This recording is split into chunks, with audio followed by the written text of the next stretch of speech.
இந்த big Boss season 9 start ஆகிறதுக்கு முன்னாடி விஜய் சேதுபதி ஒரு விஷயம் சொல்லியிருந்தாரு. இந்த செலக்ஷன் ப்ராசஸ் வந்து ரொம்பவே டஃப்பாக இருக்கும், ஏகப்பட்ட கேள்விகள்லாம் கேட்பாங்க, நிறைய ஸ்டெப்ஸ் இருக்குது அதில் அப்படின்ற மாதிரிலாம் சொல்லியிருந்தாரு. இங்கே இந்த ஸ்டேஜுக்கு வரது ரொம்பவே கஷ்டம் அப்படின்ற மாதிரிலாம் சொல்லியிருந்தாரு.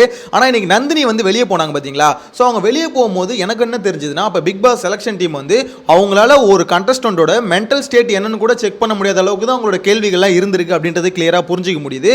ஏன்னா ஒரு கண்டஸ்டன்ட் ஒரு வாரத்தில் வெளியே போகிறாங்க. ஸோ இந்த மாதிரி கண்டஸ்டன்ட்லாம் இவங்க செலக்ட் பண்ணுறாங்க. அப்போ இவங்களோட செலக்ஷன் ப்ராசஸ் ரொம்பவே டஃப், எல்லா விதமான கேள்வியும் கேட்போம், ஒருத்தவங்களை எல்லா விதத்துலையும் சோதிப்போம் அப்படின்ற மாதிரிலாம் சொல்றாங்களே, எல்லாம் ஊழ உதார் தானே, என்னடா பண்றீங்க நீங்க அப்படின்ற மாதிரி தான் இருக்கு. எனிவேஸ், ஆனால் இன்னைக்கு நந்தினி வந்து வெளியே போனாங்களே, வெளியே போகும்போது அவங்க ஒரு மாதிரி அங்கே ஒரு ட்ராமா ஒன்று கிரியேட் ஆச்சுல. ஸோ அது வந்து பார்த்தீங்கன்னா மொத்த கண்டஸ்டன்ட்டுமே அலர்ட்டாங்க அந்த ஒரு விஷயத்தில் அப்படின்ற மாதிரி தான் தோணுது. ஏன்னா யாருமே வாயை பேசலை, எல்லாருமே அலறி போய் நிற்கிறாங்க. ஏன்னா அவங்க வந்து யாராலையும் கண்ட்ரோலே பண்ண முடியல. நேற்று அழும்போதாவது பரவாயில்ல, கனி போய் கண்ட்ரோல் பண்ணாங்க. ஆனால் இன்னைக்கு கனிக்கு அகேன்ஸ்டாவே கத்துறாங்க, வீட்டில் இருக்க எல்லாருக்கும் அகேன்ஸ்டா கத்துறாங்க. ஏன் பேசுறோம், எதுக்கு பேசுறோம், யாரை பேசுறோம் அப்படின்னே அவங்களுக்கு தெரியல, இஷ்டத்துக்குன்னு பேசிக்கிட்டு இருக்காங்க. ஒட்டுமொத்த பேரும் ஆடி போயிட்டாங்க அப்படின்ற மாதிரி தான் சொல்லணும். எனிவேஸ், இன்னைக்கான ரிவ்யூ ஸ்டார்ட் பண்றதுக்கு முன்னாடி இது பேசிக்கா எனக்கு இந்த கொஸ்டின் வந்தது. அதாவது செலக்ஷன் டீம் வந்து அப்படி இப்படி ஆச்சா போச்சான்லாம் சொல்லிட்டு இருந்தானுங்க. ஒரு கண்டஸ்டன்டோட மைண்ட் செட் என்னன்னு கூட, எப்படி அவங்க மனநிலை இருக்குன்னு கூட தெரியாத அளவுக்கு தான் இவங்க வந்து கண்டஸ்டன்ஸை செலக்ட் பண்ணியிருக்காங்க அப்படின்றது இங்கே வந்து கிளியராக தெரிஞ்சு போச்சு. ஆனால் ஒரு விஷயம் மட்டும் உண்மை, பிக் பாஸ் வந்து பார்த்தீங்கன்னா நார்மலாக மற்ற கண்டஸ்டன்ட் மாதிரி கூப்பிட்டு சமாதானப்படுத்தலான்னு ஃபர்ஸ்ட் பேச்சு ஆரம்பிச்சாரு. அவர் வந்து ஏன் என்ன பிரச்சனை அப்படின்னு அவர் ஃபர்ஸ்ட் டைம் கேட்டாரு. எனக்கு வெளியே போகணும் அப்படின்ற மாதிரி சொன்னாங்க. அதே மாதிரி நெக்ஸ்ட் டைம் மட்டும் கேட்டிருந்தாருன்னு வச்சுக்கோங்களேன், பிக் பாஸை கழுவி ஊற்றிருப்பாங்க அப்படின்ற மாதிரி தான் தோணுது. எனிவேஸ், மனுஷன் சுதாரிச்சிட்டாரு, இதுக்கப்புறம் வேலைக்கு ஆகாது, ஏமா நீங்கள் வந்து மெயின் டோரை திறந்து வெளியே வந்துருங்க அப்படின்ற மாதிரி அவரே டீசெண்டாக சொல்லிட்டாரு. ஸோ அது எனக்கு தெரிஞ்சு பார்த்தீங்கன்னா அவங்களுக்கு ரொம்ப நல்லது. ஆக்சுவலாக இவங்க வந்து பார்த்தீங்கன்னா எப்படி சொல்கிறது, வீட்டுக்குள்ளே பிக் பாஸ் இந்த ஷோவுக்கு நல்லதா கெட்டதா அப்படின்றத பார்க்கறத விட அவங்க வெளியே போனது அவங்களுக்கு ரொம்ப நல்லது. ஏன்னா அவங்க வந்து போய் ட்ரீட்மெண்ட் எடுத்துட்டு அவங்களுக்கு தான் பெஸ்ட் அப்படின்ற மாதிரி தோணுது. ரொம்ப மோசமாக இருந்ததுங்க. அதை பார்க்கும்போதே உண்மையிலே பார்க்குற நம்மளுக்கு அப்படி இருந்தது, என்னடா இவ்வளோ மோசமாக பிஹேவ் பண்ணிட்டு இருக்காங்கன்னா அப்போ அவங்களுக்கு எந்த அளவுக்கு வந்து பிரச்சனை இருக்குது அப்படின்ற மாதிரி தான் தோணுச்சு. எனிவேஸ், இன்னைக்கான ரிவ்யூ ஸ்டார்ட் பண்ணலாம். இன்னைக்கான ரிவ்யூவை பொறுத்த வரைக்கும் பேசிக்காக ஃபர்ஸ்ட் இந்த பார்வதிக்கும் கெமிக்கும் ஒரு ஃபைட் வந்து நேற்று போச்சு பார்த்தீங்களா, அந்த ஃபைட்ல இருந்தால் பார்த்தீங்கன்னா ஸ்டார்ட் ஆச்சு. அதாவது நீங்கள் அந்த எபிசோடில் ஸ்டார்டிங்லேயே பார்த்தீங்கன்னா அந்த சாப்பாடு வைக்கிற இடத்துலேயே பார்வதி வந்து நம்ம ப்ரோமோவில் பார்த்த மாதிரி எனக்கு அடிபட்டிருக்கு, இவன் வந்து பார்த்தீங்கன்னா சாப்பாடு வேணுமான்னு கேட்குறா, என்ன நடிப்பு நடிக்கிறா அப்படின்ற மாதிரி பார்த்தீங்கன்னா அவங்க வந்து கெமி வந்து பயங்கரமாக ட்ரிகர் பண்ணிட்டு இருந்தாங்க. ஸோ அவங்க வந்து கெமி வந்து அதுக்கு ரியாக்ட் பண்ணாங்களா பார்த்தீங்கன்னா சுத்தமாக ரியாக்டே பண்ணலை.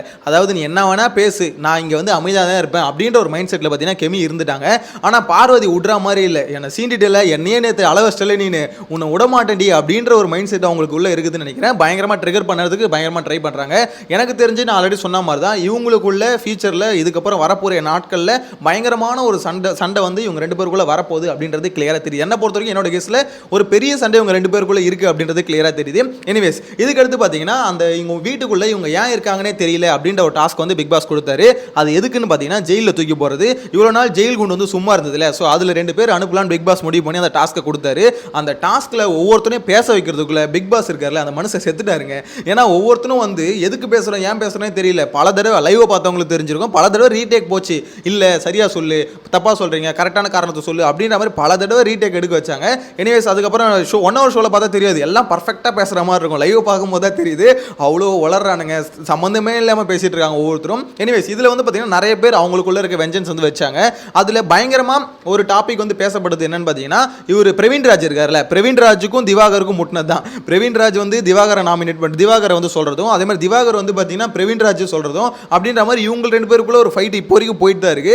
அதே மாதிரி பிரவீன் காந்தி இருக்கார்ல, அவர் வந்து பார்த்தீங்கன்னா திவாகர் சொன்ன ரீசன் அதுவும் கொஞ்சம் ஹைலைட் ஆச்சு. என்னன்னு பார்த்தீங்கன்னா இவர் வந்து கெமியோட இடுப்பை பார்த்தாரு அப்படின்ற மாதிரி சொன்னார். அது பார்த்தீங்கன்னா பயங்கர ஹைலைட் ஆச்சு. எனிவேஸ், அந்த டாப்பிக்கில் வந்து பார்த்தீங்கன்னா சப்பையாக விட்டுட்டாங்க. அதாவது பிரவீன் காந்தி சொன்ன விஷயம் வந்து ரொம்ப ஹைலைட்டான விஷயம் தான். அதை வந்து பார்த்தீங்கன்னா ஆதிரி வந்து கலப்பணும்னு நினச்சாங்க. ஆனால் பிரவீன் காந்தி என்ன பண்ணாரு இன்னைக்கு, அதாவது இந்த இதுக்கப்புறம் 1 hour ஷோவில் நீங்கள் பார்த்துருக்க முடியாது. அதாவது பிரவீன் காந்தி வந்து பார்த்தீங்கன்னா அந்த ஒரு ஸ்டேட்மெண்ட் சொல்லியிருப்பாரு, ஷோவில் பார்த்தீங்கன்னா மேக்ஸிமம் அதை கட் பண்ணிட்டாங்க. ஸோ அதுக்கப்புறம் பார்த்தீங்கன்னா என்ன நடக்கும்னா ஆதிரியை போய் அதை கலப்புவாங்க, ஏன் சார் இப்படி பேசுறீங்க, ஆல்ரெடி அது ஒரு தப்பான விஷயம், கெமி பண்ணதே தப்பு, திருப்பி அதுக்கு நீங்க எடுத்து பேசுறீங்க அப்படின்ற மாதிரி திருப்பி கேட்டிருப்பாங்க. ஆனா அந்த இடத்துல பிரவீன் காந்தி வந்து இல்லம்மா அந்த டாபிக் விட்டுரு, அவருக்கு தெரியும் அவர் பேசின தப்பு தான் அவருக்கு தெரியும். ஸோ அதனால் என்ன பண்ணிட்டாரு, அங்கேருந்து ஆதிரியை வந்து கிளப்பி விட்டாரு. ஆனால் ஆதிரி எதுக்கு போனாங்கன்னு பார்த்தீங்கன்னா ஒரு நல்ல எண்ணத்துக்கு போனாங்களா, பிரவீன் காந்தியை திருத்தணும்னு போனாங்களான்னு பார்த்தீங்கன்னா அப்படிலாம் இல்லை. அவங்களுக்கு தேவை ஒரு கண்டென்ட். ஸோ இவர் தப்பு பண்ணிட்டாரு, அவர் வச்சு ஒரு கண்டென்ட் பண்ணலாம்னு நினச்சாங்க. ஆனால் மனசு அதுக்கு ஒத்துக்கல அப்படின்றத உண்மை. அதுக்கு முன்னாடி ஒரு கண்டென்ட் பண்ணாங்க, எங்கன்னு தெரியுமா, இவர் அவர் பேர் வந்து கமருதீன் வந்து பார்த்தீங்கன்னா நேற்று ஒரு சண்டை நடந்ததில்ல, அந்த சண்டையை திருப்பி ஸ்டார்ட் பண்ணி இந்த மாதிரி கமருதீன் நீ வேலையே செய்யலை அப்படின்னு சொல்லவும் கமருதீன் வந்து பார்த்தீங்கன்னா பயங்கர டென்ஷன் ஆகிட்டாப்ல.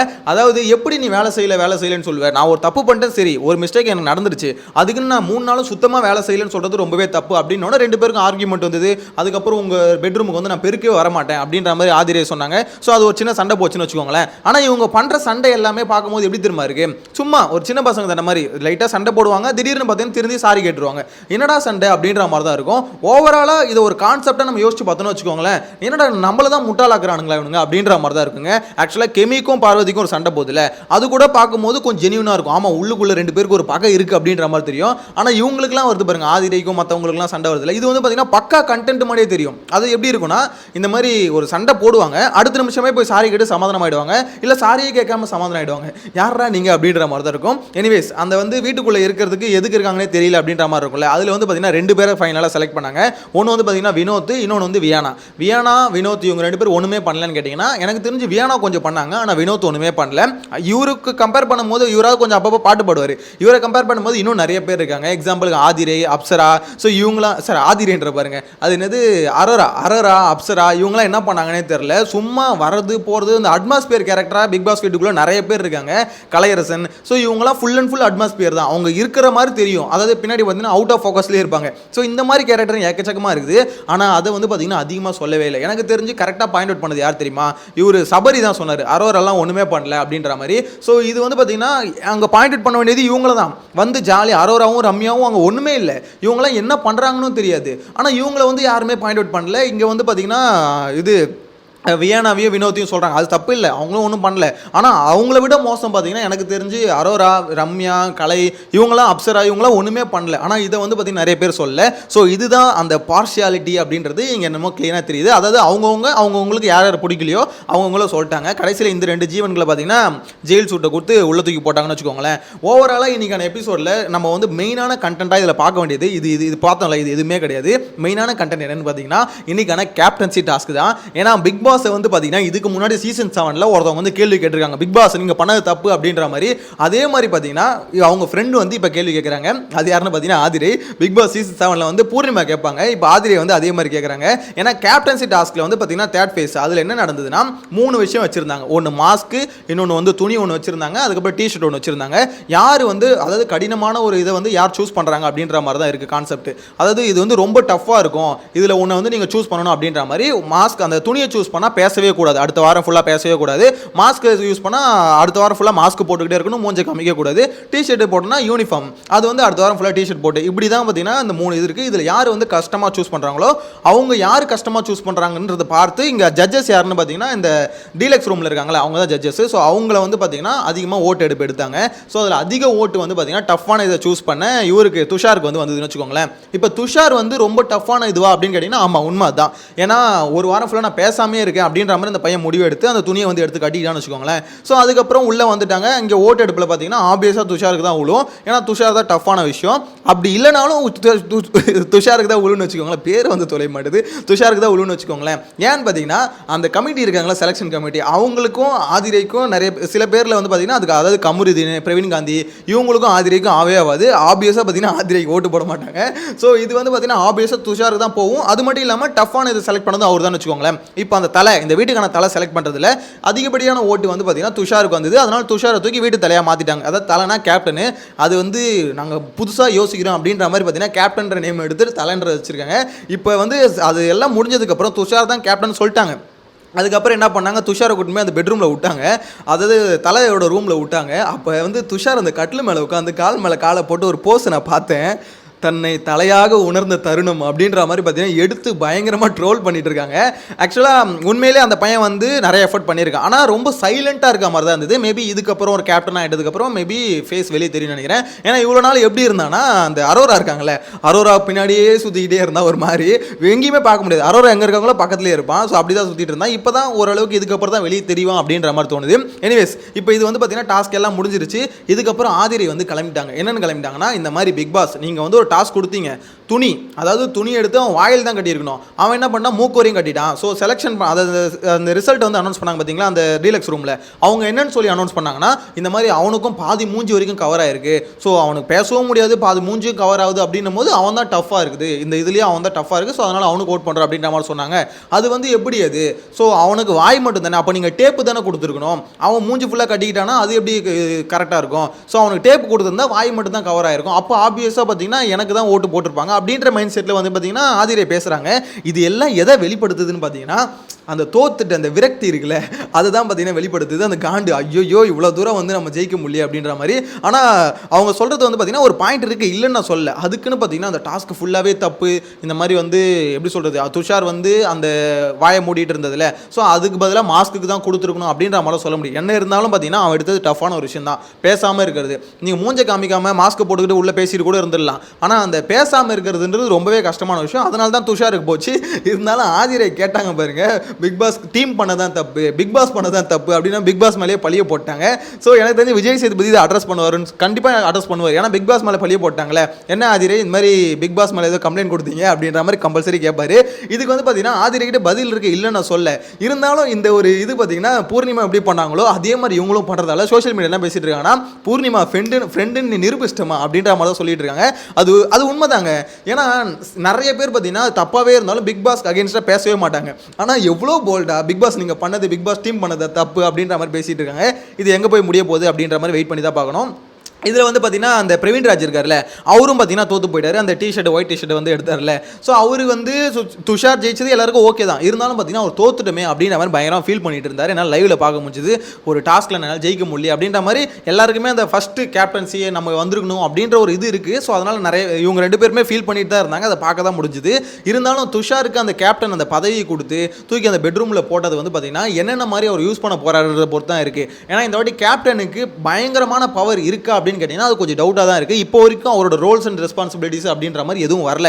இதுக்கப்புறம் தான் கொடுப்பாங்க, துஷார் நீங்கள் இதெல்லாம் ஹேண்டில் பண்ணும் அப்படின்ற மாதிரி. எனக்கு புரியல, இன்றைக்கே சனிக்கிழமை வந்துச்சு, வெள்ளிக்கிழமை, நாளைக்கு சனிக்கிழமை, என்னடா பண்ண போகிறாங்க அப்படின்ற மாதிரி தான் இருக்குது. இல்லை அடுத்த வாரத்துக்கு வந்து துஷார் தான் கேப்டனாக கண்டினியூ பண்ணுவாரா, இல்லை அடுத்த வாரம் பார்த்தீங்கன்னா கேப்டன் செலெக்ஷனு எண்டில் தான் நடக்குமா என்னன்னு தெரியல. மேபி அடுத்த வாரம் இதே மாதிரி தான் நினைக்கிறேன். கேப்டன்சி டாஸ்க் வந்து நடந்து கேப்டனை கடைசியாக சூஸ் பண்ணி நெக்ஸ்ட் வீக்கில் வந்து கேப்டனை அப்படியே ரூல் பண்ணுவாங்க அப்படின்ற மாதிரி தான் இருக்கும்னு நினைக்கிறேன். ஸோ எப்படி பார்த்தாலும் நெக்ஸ்ட் வீக் கேப்டன் வந்து துஷார் தான் இருக்க போறாரு. ஸோ எப்படிப்பட்ட ரூல்ஸ் கொடுக்க போறாங்கன்றத பொறுத்து தான் அதுக்கு பவர்னு ஒன்று இருக்கு. ஏன்னா ஆல்ரெடி டீலக்ஸ் ரூம்னு ஒன்று கொடுத்து அவங்களுக்கு பவர்ஸ் எல்லாமே கொடுத்துருக்காங்க. இந்த பக்கம் கிச்சன் அவங்க தான் ரூல் பண்ணுவாங்க, யார் யார் இருக்கணும்னு சொல்லிட்டு அவங்க தான் சொல்லுவாங்க அப்படின்ற மாதிரி ஏகப்பட்ட விஷயம் இருக்கு. அப்படின்னும் போது இப்போ ஆல்ரெடி பவரே தூக்கி அவங்ககிட்ட கொடுத்துட்டு அப்போ துஷாருக்கு என்ன பவர் இருக்கு அப்படின்ற ஒரு கேள்வி இருக்குல்ல, அதுதான் பார்த்தீங்கன்னா டவுட்டாக இருக்கு. மேபி அதை ட்விஸ்ட் வைப்பாங்கன்னு நினைக்கிறேன். இதில் ஒரு விஷயத்த சொல்ல மறந்துட்டேன். அந்த கிச்சன் டீம் வந்து நாங்கள் வந்து இப்போ டீலக்ஸ் ரூமுக்கு அகேன்ஸ்டாக ஒன்று பண்ணுறோம் அப்படின்ற மாதிரி சொன்னாங்க பார்த்தீங்களா. அதாவது இந்த சாப்பாடில் வந்து உப்பு போட்டாங்கல்ல, அது எனக்கு தெரிஞ்சு சப்ப விஷயம். அதாவது நான் ஃபர்ஸ்ட் வீடியோவில் சொன்ன மாதிரி தான் இன்றைக்கி நான் ஸ்டார்டிங்கில் முதல் வீடியோவில் சொல்லியிருப்பேன், எதிரிக்கு வந்து நான் அடிக்கிறேனே தெரியாமல் அடித்தா அவனுக்கு எப்படி அது தெரியும் அப்படின்ற மாதிரி தான் இருக்குது. ஏன்னா டீலக்ஸ் ரூமில் இருக்கவங்களுக்கு உங்களுக்கு அகேன்ஸ்டாக நாங்கள் ஒன்று பண்ணுறோம் பாருங்கள் அப்படின்ற மாதிரி அவங்களுக்கு தெரிகிற மாதிரி பண்ணணும். இவங்களுக்கு வந்து இவங்க எதுக்குறாங்க அப்படின்றதே தெரியாமல் இவங்க பண்ணியிருக்காங்க. ஏன்னா இப்போ உப்பு போட்டாங்க, சாப்பாடு கெட்டு போச்சு, எல்லாமே ஓகே, அவங்களால சாப்பிட முடியல, கஷ்டப்படுறாங்க, எல்லாம் ஓகேன்னு விட்டுருங்களேன்.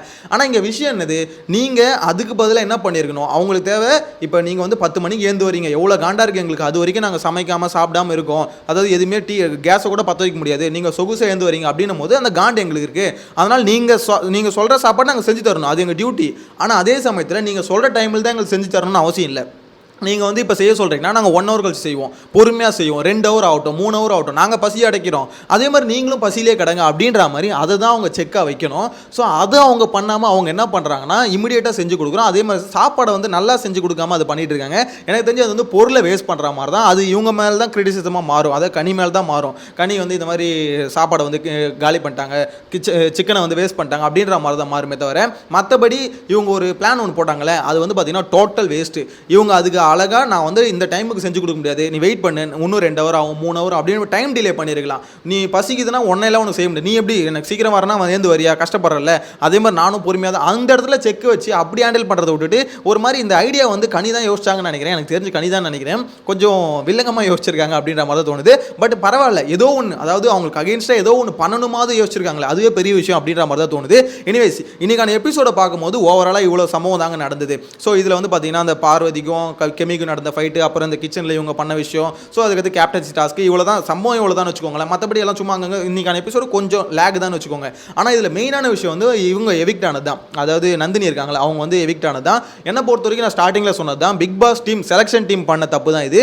ஏன்னா இப்படிப்பட்ட கண்டஸ்டன்ட்டு, அதாவது அவங்கள குறை சொல்ல, அவங்க இப்படிப்பட்டால் அப்படின்ற மாதிரி சொல்ல, அது வந்து எப்படின்னா அவங்கள அனலைஸ் பண்ணி தானே அவங்க எடுத்துருக்கணும். ஏன்னா இந்த ஷோ என்னது பயங்கர நம்மளை மென்டலாக வந்து ரொம்பவே சோதிக்கும். அதாவது நல்லா இருக்கவங்க கூட இங்கே வீட்டுக்குள்ளே வந்தோன்னு பார்த்தீங்கன்னா ஒரு மாதிரி ஆகிடுவாங்க. ஏன்னா அப்படிப்பட்ட வீடு, செல்ஃபோன் இல்லை, வேற வெளி உலகத்தில் யாரு கூட கனெக்ட் இல்லை அப்படின்னும் போது, அதுவும் சண்டைங்க சுற்றி சண்டைங்களாகவே இருக்கும். ஸோ இப்படிப்பட்ட வீட்டுக்குள்ளே ஒருத்தவங்களை எடுக்கிறாங்கன்னா அவங்க மென்டல் ஹெல்த் எப்படி இருக்குது அப்படின்றத அவங்க இது பண்ணி தானே எடுத்துருக்கணும், செக் பண்ணி தானே எடுத்துருக்கணும். அதை விட்டுட்டு இப்படி ஒரு கண்டஸ்டன்ட் ஆல்ரெடி ஒரு பிரச்சனை இருக்குது, அவங்கள தூக்கி உள்ளே போட்டு இன்னும் கொஞ்சம் உங்களை சிவியராக்கி வெளியே அனுப்புறீங்கன்னா அப்போ செலெக்ஷன் டீம் என்ன தானே செலக்ட் பண்ணுறீங்க அப்படின்ற மாதிரி தான் இருக்குது. இனிவேஸ் உங்களோட கருத்தை கமெண்ட்டில் மென்ஷன் பண்ணுங்கள். நெக்ஸ்ட் டேல மீட் பண்ணலாம். Bye by.